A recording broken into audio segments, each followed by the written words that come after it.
Number system RS Agarwal से part 51 है। अतिरिक्त प्रश्न में 10 प्रश्न है लगभग, तो 3-4 है, कोई जान है नहीं। तो क्वेश्चन नंबर 1, 2, 3 बेहद हल्का है, चौथा भी हल्का है फिर भी। क्वेश्चन नंबर 4, किसी परिमेय संख्या का हर उसके अंश से 8 अधिक है यदि अंश को 17 तथा हर को 1 बढ़ा दिया जाए तो संख्या का मान 3/2 हो जाता है। तो परिमेय संख्या क्या है? किसी परिमेय संख्या का हर उसके अंश से 8 अधिक है, तो परिमेय संख्या तो p/q के रूप में न होता है, जहाँ पर p और q दोनों पूर्णांक है लेकिन q शून्य नहीं है। तो मान लो अंश है p और हर है q, तो जहाँ q is not equal to 0 तथा p एवं q पूर्णांक है, क्लियर है, किसी परिमेय संख्या का हर, तो अंश हर, तो मान लेंगे परिमेय संख्या का अंश बराबर p तथा हर बराबर q, जहाँ p एवं q पूर्णांक हैं। क्योंकि परिमेय संख्या का वर्णन है इसीलिए यह बात लिखना जरूरी है। जहाँ p और q क्या है? पूर्णांक है तथा q शून्य नहीं है। तो किसी परिमेय संख्या का हर उसके अंश से 8 अधिक है, तो परिमेय संख्या कितना हो गया? p/q होगा। परिमेय संख्या हो गया p/q। अब इसमें कहता है किसी परिमेय संख्या का हर यानी अंश बटा हर q उसके अंश से यानी p से 8 अधिक है। इसका अर्थ हुआ p/q ये 8 अधिक है। अगर ये है 12 p तो ये 8 अधिक है, 12 जोड़ 8 है, तब न 12 8 20 हुआ। तो 20 12 से 8 अधिक है। अगर ये मान लो p है 2 अंश, तो ये 8 अधिक है, तो 2 + 8 होगा। तो प्रश्न से परिमेय संख्या का हर उसके अंश से 8 अधिक है। प्रश्न से हर बराबर अंश से 8 अधिक है न जी। देखो हर कितना है? तो अंश से 8 अधिक है। हर क्या होगा? अंश बटा हर, हर है q यानी q बराबर कितना हो गया? अंश से 8 अधिक, अंश है p तो p से 8 अधिक। तो p से 8 अधिक को हम लोग कैसे लिखेंगे? p जोड़ 8, 5 से 3 अधिक तो 5 जोड़ 3 होगा ना, 5 3 8, 5 से 3 अधिक है तो 5 में 3 जोड़ दो। इसी तरह p से 8 अधिक तो p में 8 जोड़ दो तो q होता है, यानी हर अंश से 8 अधिक हो गया। तो ये हो गया पहला समीकरण। समझे इतना? इसके बाद कह रहा है यदि अंश को 17 तथा हर को 1 बढ़ा दिया जाए, यानी पुनः प्रश्न से अंश को 17 तथा हर को 1 बढ़ा दिया जाए तो संख्या का मान 3/2 हो जाता है। तो अंश बटा हर यानी p/q है। p को कितना बढ़ा दिया जाता है? तो अंश को 17, अंश बटा हर, अंश है p, इसको 17, तो मान लो ये इसका मान 4 है, तो 17 बढ़ा देंगे तो 4 में 17 जोड़ेंगे तो 21 हो जाएगा। 17 बढ़ा देंगे तो इसका मतलब 17 जोड़ेंगे। तो यदि अंश को 17 यानी p को कितना कर दिया जाए? p जोड़ 17। अब ये अंश बना दिया जाए प्रश्न के अनुसार, तथा हर को 1 बढ़ाया जाए, q है तो q + 1 कर दिया जाए, तो संख्या का मान 3/2 हो जाता है, यानी ये हो जाएगा 3/2 के बराबर। इसको समझे ना, अंश को 17 और हर को 1 बढ़ाया जाए, यानी दोनों में अंश में 17 जोड़ा जाए, हर में 1 जोड़ा जाए, तो यह कितना होता है, तो 3/2 के बराबर। ठीक है, अब इसको तोड़ेंगे तो 2p प्लस 17 दूनी 34 बराबर 3q प्लस 3 और 2p प्लस 34 बराबर 3, q का मान बेटा q बराबर p प्लस 8 है, तो p प्लस 8 दो पद में है प्लस 3, ये तो इक्वेशन हो गया।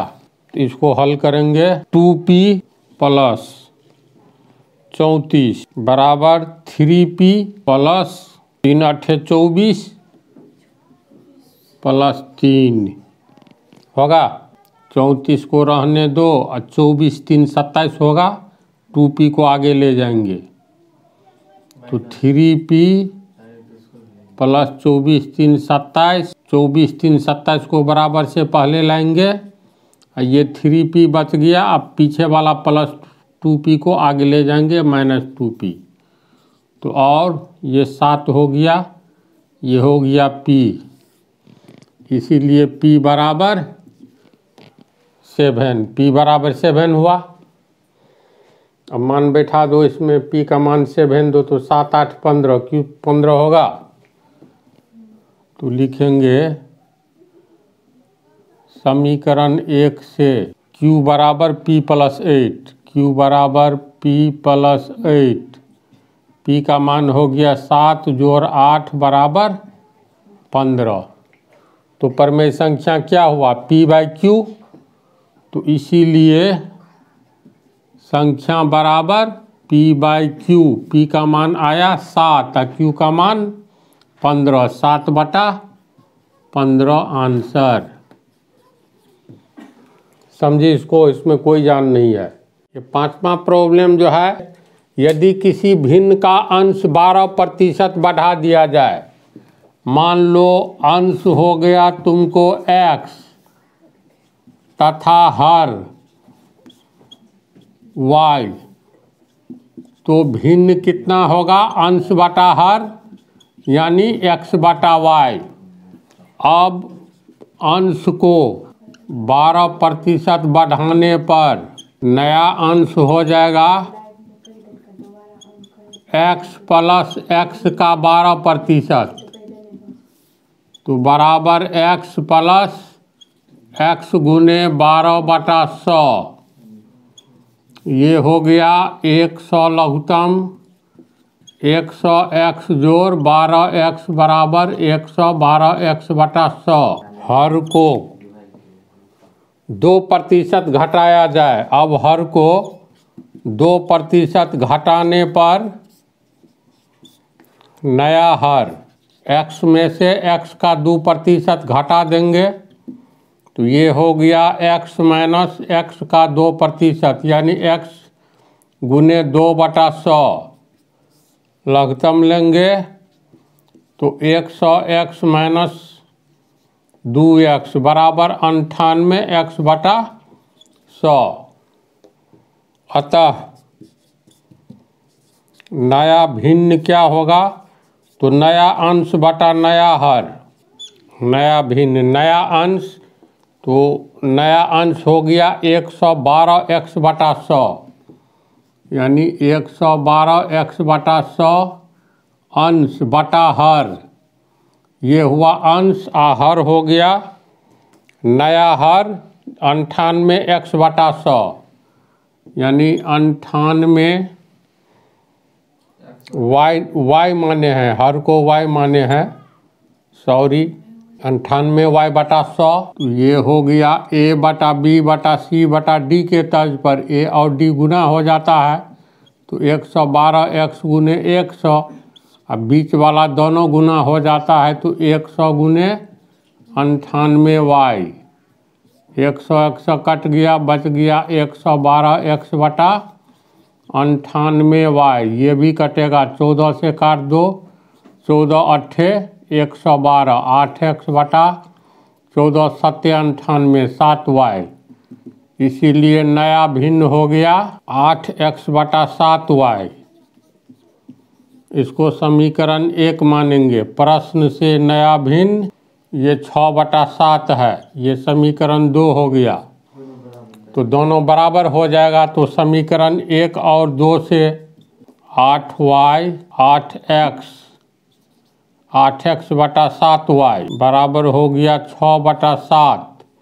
तिरछा गुना करेंगे तो x/y बराबर 7 गुने 6, इधर हो जाएगा 8 गुने 7, 7 7 कट जाएगा, 2 से काटो तो 3, ये हो गया 4, यानी 3/4 आंसर। मूल भिन्न x/y। तो हिसाब है सिंपल, लेकिन कैलकुलेशन में मिस्टेक हो गया था। अगला प्रॉब्लम है, दो क्रमबद्ध सम संख्याओं का उत्पाद 288 है। तो दो क्रमबद्ध सम संख्या का अर्थ क्या हुआ? पहला सम संख्या किसको मानेंगे और दूसरा किसको मानेंगे? मालूम है कि बेस बतलाना होगा। पहला सम संख्या 2x होगा, तो दूसरा क्रमबद्ध सम संख्या 2x + 2 होगा। तो देखो, पहला सम संख्या x मानो ही नहीं, ये विषम भी हो सकता है ना, सम हो विषम हो, अगर 2 से गुना कर देंगे तो सम संख्या होगा। तो सम संख्या का व्यापक रूप इसके हम शुरू में बतला दिए, 2x, जहाँ पर x क्या है तो गिनती की संख्या, तो ये सब शुरू में बतलाया हुआ है। अब यहाँ 2x में अगर x का मान कुछ भी लो, मान लो 3 लेते हैं, तो 2x बराबर 3 दूनी 6, और 2x + 2 दूसरा हुआ, तो ये हो गया 6 2 8 हुआ, 6 के बाद 8 है, लगातार क्रम में सम संख्या है ना। तो दो क्रमबद्ध सम संख्या का उत्पाद, क्रमबद्ध का मतलब हुआ 2 के बाद 4, 3 तो विषम संख्या है, फिर 6, फिर 8, फिर 10। कोई 2 ठो क्रम से ले लो, पहला ये लेंगे तो दूसरा ये, देखो 2 का अंतर है। पहला 8 लेंगे तो दूसरा 10, देखो 2 का अंतर है। तो पहला 2x मानेंगे तो दूसरा 2x + 2 मानेंगे, तब न 2 का अंतर होगा। तो पहला सम संख्या 2x है, तो दूसरा क्रमबद्ध क्या होगा? 2x + 2। अब कहता है दोनों का उत्पाद 288 है। उत्पाद का अर्थ हुआ दोनों का गुणनफल 288 हो गया। अब प्रश्न से दोनों का उत्पाद यानी प्रोडक्ट बराबर 288, दोनों का उत्पाद का अर्थ हुआ यानी पहला सम संख्या गुने दूसरा क्रमबद्ध सम संख्या, इसका गुणनफल है 288। तो पहला सम संख्या कितना माने हैं? 2x, दूसरा 2x + 2, 2 पद में है तो ये कोष्ठ में आ जाएगा 288। इसको हल करो, 2 दूनी 4x² + 4x बराबर 288। कॉमन ले लो 4, और 4 कॉमन ले लिए तो x² + x बराबर 288, और x² + x बराबर 288/4 यानी 72 चुका 288 होगा। तो हम लोग को प्राप्त हुआ x² +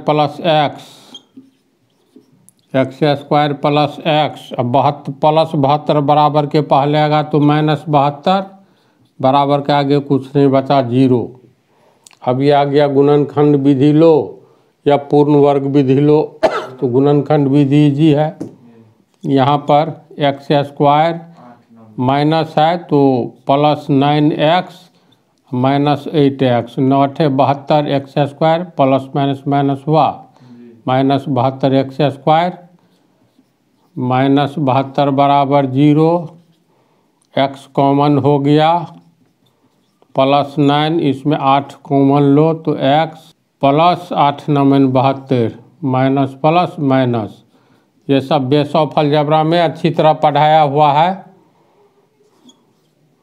x+9 कॉमन लेंगे तो इधर हो गया x-8 होगा ना, बराबर 0। इसमें x का मान माइनस में आएगा, इसीलिए x का मान प्लस वाला, इसीलिए x-8 बराबर 0/x+9 बराबर 0, इसीलिए x बराबर 8 होगा। तो पहला सम संख्या कितना हो गया 2x, अतः पहला सम संख्या 2x यानी 2 × 8 2 × 8 16, और दूसरा 2x+2, 2x+2 यानी 16 × 2 18, 16 आंसर हुआ। अब आंसर सही है कि गलत, तो दोनों का उत्पाद 288 है। तो 18 16 जो आया गुना करो तो 18 × 6 = 108, 18 × 9 18, 288 हुआ। सही है आंसर। तो इसको समझा, इसमें गुणनखंड विधि या पूर्ण वर्ग विधि का काम है। तो बेस ऑफ अलजेब्रा में पार्ट 43 तक में ये सब हम बतला दिए हैं। तो जिसको प्रॉब्लम होगा बेस ऑफ अलजेब्रा देख ले।